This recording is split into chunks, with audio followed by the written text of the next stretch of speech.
मैं गीता पे हाथ रख के कसम खाता हूं कि जो कहूंगा सच कहूंगा, सच के सिवा कुछ ना कहूंगा।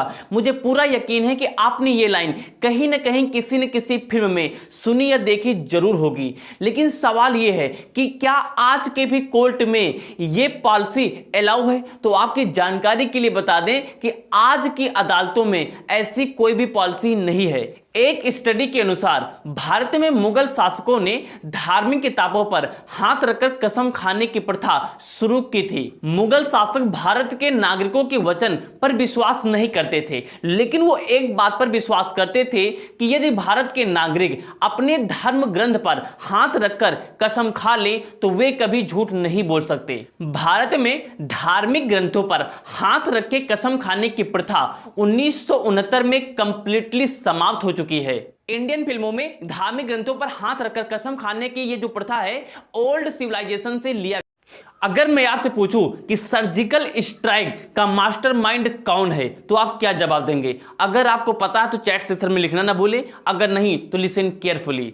सर्जिकल स्ट्राइक का मास्टरमाइंड कहे जाने वाले व्यक्ति का नाम अजीत डोवाल है। सर्जिकल स्ट्राइक के मास्टरमाइंड माने जाने वाले राष्ट्रीय सुरक्षा सलाहकार अजीत डोवाल अपने देश की सुरक्षा के लिए पाकिस्तान के लाहौर में मुसलमान बनकर 7 साल तक रह चुके हैं। वे भारत के ऐसे एकमात्र व्यक्ति है जिन्हें सैन्य सम्मान कीर्ति चक्र से सम्मानित किया गया है। यह सम्मान पाने वाले वह पहले पुलिस ऑफिसर भी हैं। गाइज, इस राष्ट्र प्रेमी के लिए एक लाइक तो बनता है।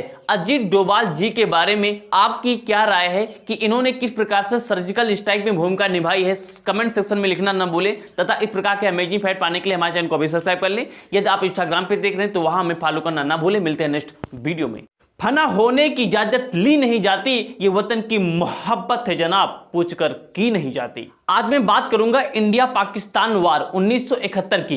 दिसंबर 1971 को युद्ध के बाद लगभग 93,000 पाकिस्तान के सैनिकों द्वारा भारतीय सेना के समक्ष आत्मसमर्पण कर दिया था। यह आत्मसमर्पण द्वितीय विश्व युद्ध के बाद किसी भी सेना का सबसे बड़ा आत्मसमर्पण था। 3 दिसंबर 1971 को पाकिस्तानी वायुसेना ने भारत पर हमला कर दिया। इसके साथ ही भारत ने भी पाकिस्तान के खिलाफ ऐलान जंग कर दिया। यह एक ऐसा युद्ध था जिसमें भारत और पाकिस्तान की टक्कर पूर्वी और पश्चिमी मोर्चों पर एक साथ हो रही थी। 13 दिन के इस युद्ध में पाकिस्तान का सारा गुरूर चूर हो चुका था। 1971 भारत पाकिस्तान के युद्ध में पाकिस्तान को बड़ी हार का सामना करना पड़ा और पूर्वी पाकिस्तान आजाद हो गया, जिसे आज दुनिया के नक्शे में हम बांग्लादेश के नाम से जानते हैं। फरिश्ते सिर्फ आसमान में नहीं रहते, जमीने या हिंद पर उन्हें जवान कहते हैं। आज हम बात करेंगे भारत के टूरिज्म का सबसे बड़ा इनकम सोर्स तथा दुनिया के 7 अजूबों में से शामिल बिल्डिंग ताजमहल के कुछ अमेजिंग फैक्ट के बारे में। अब बात करते हैं फैक्ट की। फैक्ट नंबर 1, ताजमहल अपनी सुंदरता तथा भव्यता के कारण दुनिया के 7 अजूबों में शामिल है। फैक्ट नंबर 2, ताजमहल लकड़ियों पर टिका है जिसकी मजबूती बनाए रखने के लिए नमी की जरूरत पड़ती है और ये नमी इन लकड़ियों को यमुना नदी से मिलती रहती है। फैक्ट नंबर 3, ताजमहल दुनिया भर में सबसे ज्यादा देखा जाने वाला पर्यटन स्थल है। यहाँ पर लगभग प्रतिदिन 12,000 से ज्यादा लोग इसे देखने आते हैं, जिसमें से 30% से ज्यादा की आबादी विदेशों की होती है। ताजमहल के चारों मीनारों को कुछ इस प्रकार से डिजाइन किया गया है कि चाहे भूकंप आए या फिर बिजली गिरे वह बीच के गुंबद पर नहीं गिरेगी। फैक्ट नंबर 5, सफेद ताजमहल बनवाने के बाद शाहजहां की दिली ख्वाहिश थी कि अपने लिए भी एक ऐसा ही काला ताजमहल बनवाया जाए, लेकिन उनके बेटे औरंगजेब ने उन्हें घर पर ही कैद रख लिया और इस प्रकार से उनका यह सपना ही रह गया। आज हम बात करेंगे वन स्टोरी ऑफ रोबोट की। After removing all kind of distraction listen carefully. सन 2011 में एक साइंटिस्ट ने एक रोबोट को डिजाइन किया। डिजाइन करने के बाद उस साइंटिस्ट ने उस रोबोट से पूछा कि क्या रोबोट मानव पर राज कर सकते हैं? तो उस रोबोट ने जवाब दिया कि चिंता मत करो, मैं तुम्हें चोट नहीं पहुंचाऊंगा, बस मैं तुम्हें कैद में रखूंगा।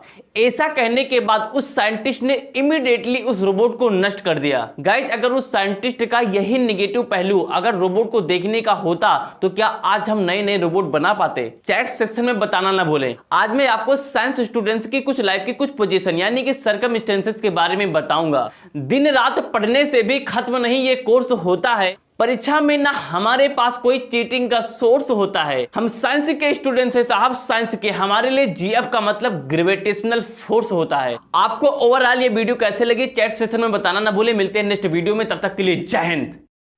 आप लोगों ने पानी की बोतल तो ट्रेवलिंग के दौरान जरूर खरीदी होगी, लेकिन जब हम पानी की बोतल खरीदते हैं तो उस पर एक एक्सपायरी डेट पड़ा होता है। लेकिन क्या आपको पता है कि उस बोतल पर जो एक्सपायरी डेट पड़ा होता है वो पानी के लिए नहीं बल्कि बोतल की एक्सपायरी डेट होती है, क्योंकि पानी तो कभी खराब ही नहीं होता। ऐसा इसीलिए होता है कि जब एक गिवन टाइम के अकॉर्डिंग जब बोतल की मैन्युफैक्चरिंग हो रही होती है, अगर आप बोतल यूज करते हैं तब तो ठीक है, लेकिन जब आप बोतल के यूज टाइम को क्रॉस करते हैं तब बोतल के पदार्थ का केमिकल चेंज होने लगता है, जो कि यूज करने पर प्राण घातक भी हो सकता है। हमारे घरों में जब कोल्ड ड्रिंक आती है या फिर ट्रेवलिंग के दौरान जब हम बोतल को परचेज करते हैं तो उसका पानी खत्म होने के बाद सालों तक हम उसी बोतल को यूज करते रहते हैं। ऐसा करने पर आपके लिए प्राण घातक हो सकता है, क्योंकि बोतल की भी एक एक्सपायरी डेट होती है। अगर उस एक्सपायरी डेट को आप क्रॉस करके भी यूज करते हैं तब आपके लिए ये मिस फॉर्चून होगा। आपको ये इंफॉर्मेशन कैसे लगी चैट सेक्शन में बताना ना भूले। मिलते हैं नेक्स्ट वीडियो में, तब तक के लिए जय हिंद।